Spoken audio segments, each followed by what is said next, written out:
સૌપ્રથમ તો આપ સૌ પત્રકાર મિત્રોનું સ્વાગત છે। આજે સમગ્ર દેશ અને વિશ્વની અંદર સૌથી મોટો ચિંતાનો વિષય હોય તો એ વિષય છે પર્યાવરણનો વિષય છે અને પર્યાવરણના જતનની વાત છે।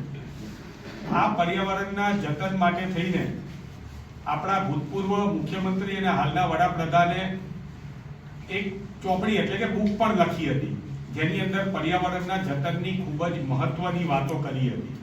પરંતુ ગુજરાત સરકાર જે છે એ શેઠની શિખામણ ચાપા સુધી આ યુક્તિ અને પ્રયુક્તિઓને ધ્યાનમાં રાખીને એમની પણ વાતોને અત્યારે વિસરી રહી છે।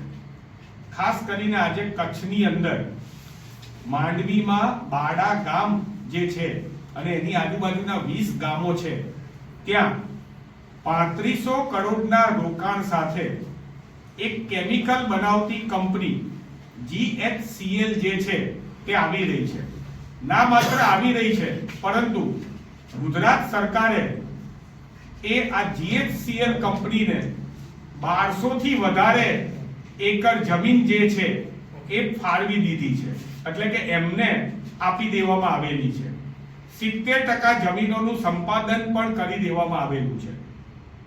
આ GHCL કંપની સૂત્રાપાડામાં આ જ પ્રમાણે સોડા એશ બનાવવાનો પ્લાન્ટ બનાવે છે અને અત્યારે એનો કાર્યરત છે। સૂત્રાપાડાની અંદર પણ અત્યારે ત્યાંના જે સ્થાનિકો છે એ કેન્સરની બીમારીથી પીડાતા થઈ ગયા છે। ત્યાંના જે સ્થાનિકો છે એ સ્થાનિકોને આજુબાજુની ગટરની અંદર જ્વાળામુખી જેવો અનુભવ થાય છે, એવું કેમિકલ દેખાઈ રહ્યું છે। 35 થી 40 કિલોમીટરની ત્રિજ્યાની અંદર ત્યાં ગાંડો બાવળ પણ ઉગતો નથી, એ પ્રમાણે આ કેમિકલ ફેક્ટરીના કારણે વિનાશ થઈ રહ્યો છે। ગુજરાત સ્ટેટ પોલ્યુશન કંટ્રોલ બોર્ડે આ કંપનીને ત્યાં નોટિસ પણ આપેલી છે, પરંતુ એનો કોઈ સૂત્રાપાડાની અંદર જવાબ મળેલો નથી। અને આ જ કંપની જ્યારે અત્યારે કચ્છની અંદર માંડવીમાં આવી રહી છે, ત્યારે આ માંડવીની અંદર જે આ જગ્યા છે અથવા જે બાડા ગામ છે એ ગામનું એક વિશેષ મહત્વ છે। અને એ વિશેષ મહત્વ એ છે કે આ બાડા ગામની અંદર વિશ્વનું સૌપ્રથમ એવું વિપશ્યના સેન્ટર આવેલું છે। ગોયંકાજી અહીંયા આવ્યા હતા અને એમણે આ વિપશ્યના સેન્ટર જે છે એની સ્થાપના કરી હતી। ભારત નહીં પરંતુ આંતરરાષ્ટ્રીય ની હસ્તીઓ, મોટી મોટી હસ્તીઓ અહીંયા પોતે વિપશ્યના કરવા માટે આવે છે। વડાપ્રધાન નરેન્દ્રભાઈ મોદીએ એમ કહ્યું હતું કે વિપશ્યના છે એ ભારતીય સંસ્કૃતિનો એક ભાગ છે અને એમણે ગોયંકાજીના વખાણ પણ કર્યા હતા।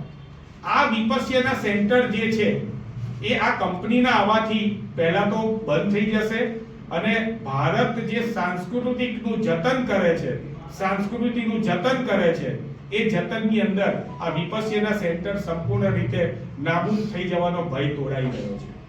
સાથે સાથે કોઈ પણ કંપનીને પર્યાવરણ વાળી જગ્યાઓની અંદર જો પોતાની કંપનીને વિસ્તરિત કરવી હોય તો એક EIA રિપોર્ટ કરવો પડે। આ જે EIA રિપોર્ટ જે છે એ આ કંપનીએ જે છે એ કંપનીએ કરાવડાયો, એ નીડી સંસ્થા પાસેથી કરાવડાયો અને આ સંસ્થાનું પોતાનું આવું રિપોર્ટ કરવા માટેનું કોઈ એક્રિડિટેશન પણ નથી અને આ સંસ્થાને સસ્પેન્ડ પણ ભૂતકાળમાં કરવામાં આવેલી છે।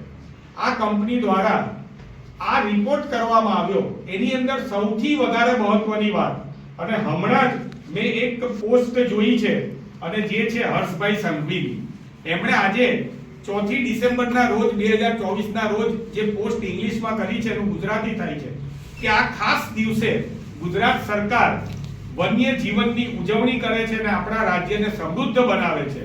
ગુજરાત એશિયાટિક સી, ભારતીય જંગલી ગધેડા, બ્લેક બક, વ્હેલ, શાર્ક, દરિયાઈ કાચબા જેવી પ્રતિષ્ઠિત પ્રજાતિઓનું ઘર છે। હવે આ જે દરિયાઈ કાચબા જે છે એની અંદર જે ગ્રીન ટર્ટલ આવે છે, આ ગ્રીન ટર્ટલની જાતિ છે ઓલિવ રીડલી જાતિ છે અને ગ્રીન સી અને લેધર બેક નામની જાતિ છે।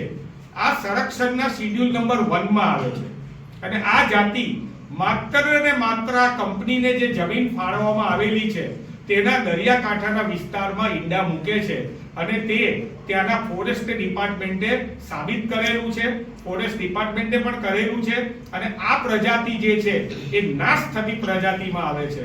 આ કંપની આવવાથી આ પ્રજાતિને પણ નાશ થવાનો ભય તોડાઈ રહ્યો છે. ઘોડાડોનું રણ ત્યાં જે છે એ પણ ત્યાં છે, એ પ્રજાતિને પણ ત્યાં નુકસાન થઈ રહ્યું છે. આ કંપની ને ત્યાં આવવા માટે થઈને આટલી મોટી જે પર્યાવરણની નુકસાન થઈ રહ્યું છે એના માટે થઈને ત્યાંના ગામ લોકોએ સંપૂર્ણ વિરોધ કર્યો હતો અને આનું હિયરિંગ કરવામાં આવ્યું. આજુબાજુના ગામના લોકો ભેગા થયા અને પ્રથમ હિયરિંગ છે એની અંદર એટલો બધો હોબાળો થયો કે સંપૂર્ણ નેગેટિવ હિયરિંગ થતા પહેલું હિયરિંગ કલેક્ટરે બંધ રાખવું પડ્યું. ફરીથી બીજી વાર ચુસ્ત પોલીસ બંદોબસ્તની અંદર ગ્રામજનોને બીવડાવીને ડરાવીને હિયરિંગ કરવામાં આવ્યું.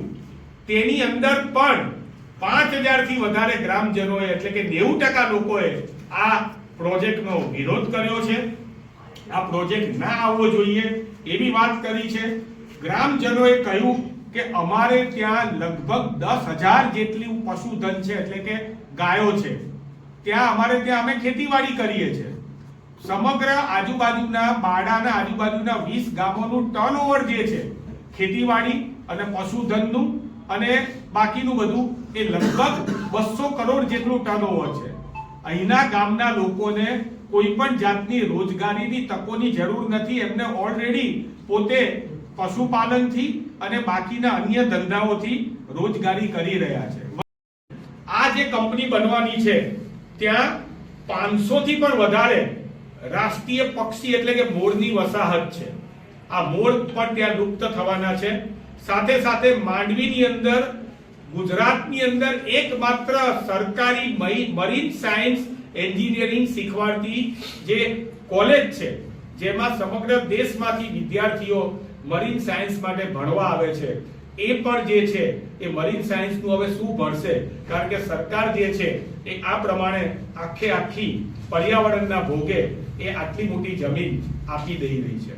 તમે વિચાર કરો કે વિપસ્યના સેન્ટર બંધ થાય, પશુધન આખું ગોચર જે પશુનું એ જતું રહે અને સાથે સાથે ખેતીવાડી પણ નાબૂદ થાય. ત્યાંના લોકોનો વિરોધ હોય, આ કંપની સામે વિરોધ હોય, આ કંપનીનો ભૂતકાળ ખરાબ હોય, છતાં પણ સરકાર પોતે મનમાની કરી રહી હોય એવું લાગી રહ્યું છે. કારણ કે આ જે છે એ સરકારનું જે ભારતીય જનતા પાર્ટીની સરકારનું સૂત્ર છે ચંદા દો ધંધા લો, આ સૂત્રને સાર્થક કરવા માટે થઈને ગુજરાતની અંદર પણ વિકાસના નામે જે છે એ પર્યાવરણનો વિનાશ કરવામાં આવે છે. ગુજરાતની જનતાને આજે હું સરકારને કહું છું, ગુજરાતની જનતાને પર્યાવરણના ભોગે આવો ઝેરી વિકાસ જોઈતો નથી.